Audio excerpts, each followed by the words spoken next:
Is she an expat hunter? 6 tricks to keep your nest egg until you die.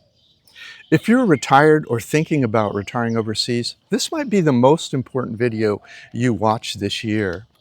Because there's a type of person in every country in the world who is specifically looking for you. They know you have a nest egg. They know you're alone in a foreign country, and they know you won't have time to rebuild your life if they take it from you. They're called expat hunters, and in this video, I'm going to show you exactly how they operate and the 6 things you can do to make sure your retirement money is still there until you die. My name is Dan. I left the United States 19 years ago. I've seen this happen to good people, and I don't want it to happen to you. So what is an expat hunter? An expat hunter is someone who is looking for an expat with deep pockets. Once they've tasted the blood of an expat with deep pockets, it's hard for them to go back to a regular job. So they keep hunting for the next one. People of poor character live all over the world, just like every other country. There are probably 99 good people for every bad apple. So you will not protect yourself by picking the right country to retire in. Con artists are after your savings, your pension, and any other assets you have. They can be in the same room as you or across the world on the internet. Most of my audience is at or near retirement age. They don't have enough time to replace their nest egg if it's taken away. There are 2 types of expat hunters. The stupid ones are plainly obvious. They're asking you for money practically on the first day you meet them, or even before you meet them. They will just try to keep you so entertained that you keep giving them money. And if you fall for it, eventually they'll drain you dry, 1 drop at a time. So if you don't know how to say no when you're looking in the eyes of a beautiful local, then you might want to stay in your home country. But it's the smart ones that you have to worry about. If someone gets the whole nest egg, you are in a heap of trouble if you are past your working years. So this video is about the smart ones. 6 tricks to keep your nest egg until you die. Trick number 1, keep your mouth shut in a foreign country about your individual resources, your pension, your savings, and any other assets. Never share your net worth or your income. Do not share account numbers, passwords, banking PIN numbers with anyone. Keep your own email account, your own phone, and your own separate banking. Password protect any electronic equipment you use for banking and investments.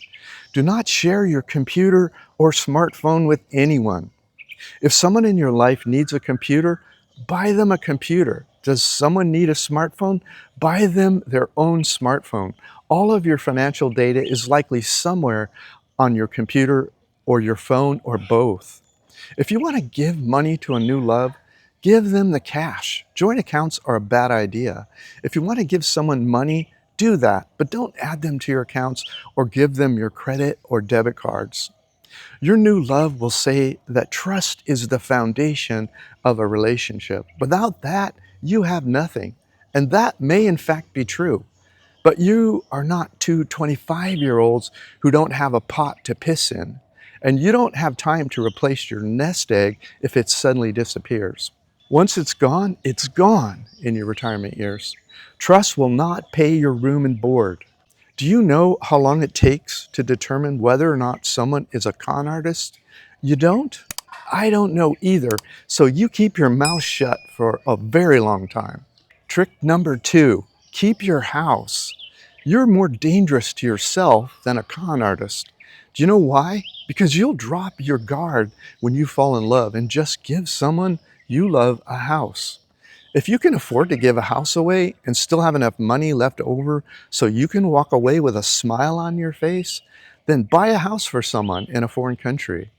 In most of the world, if you get married and buy a house and move in with your new spouse, plan on giving that house away with $0 returned to you if your relationship does not work out.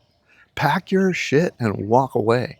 This is just the way most of the world sees it. A local con artist or their friends will almost always find out a way to get you out of that house, legally or illegally without refunding a dime.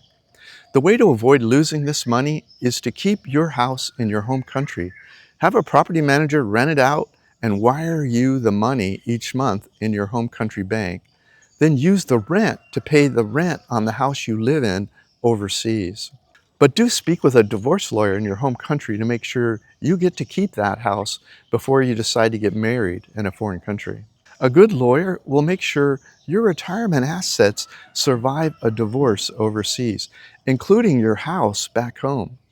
Do all of that before tying the knot. Trick number 3, don't be an ATM.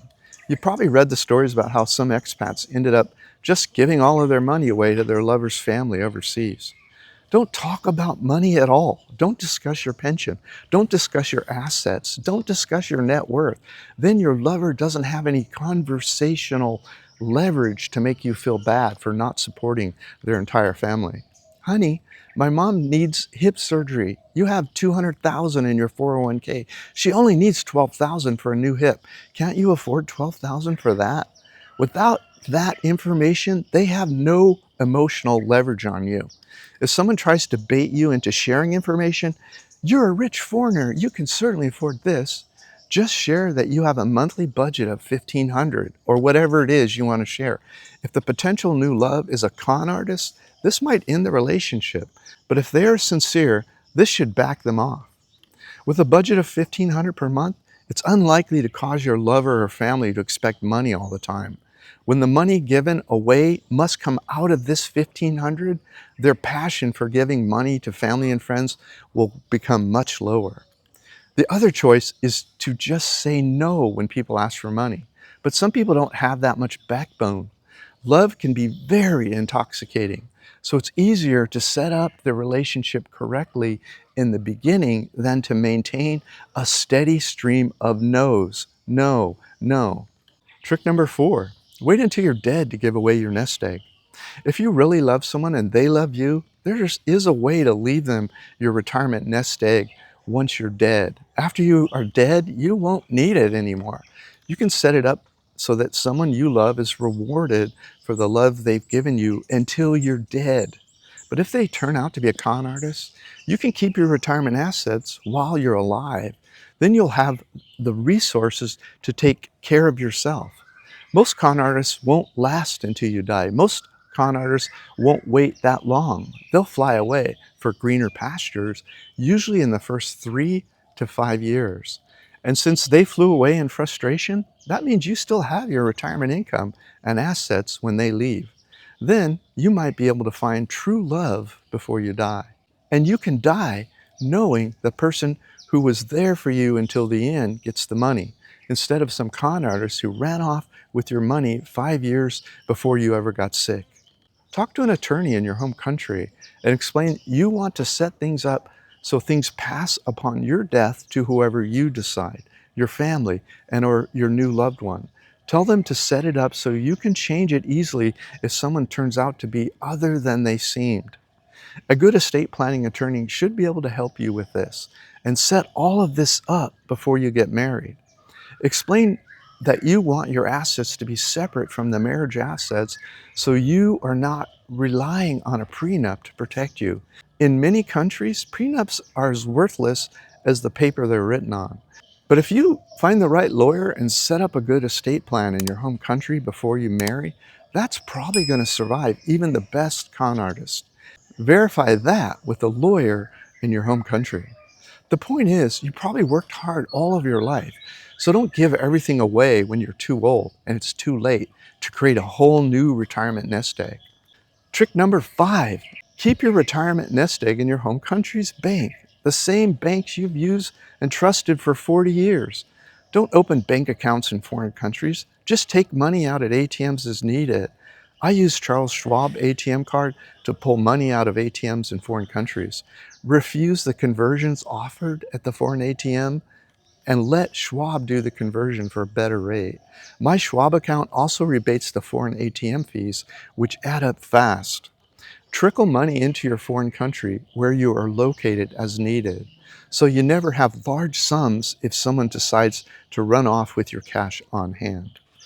Trick number 6, keep your retirement life simple overseas. A few retired expats give their nest egg away by starting businesses in retired cheap countries.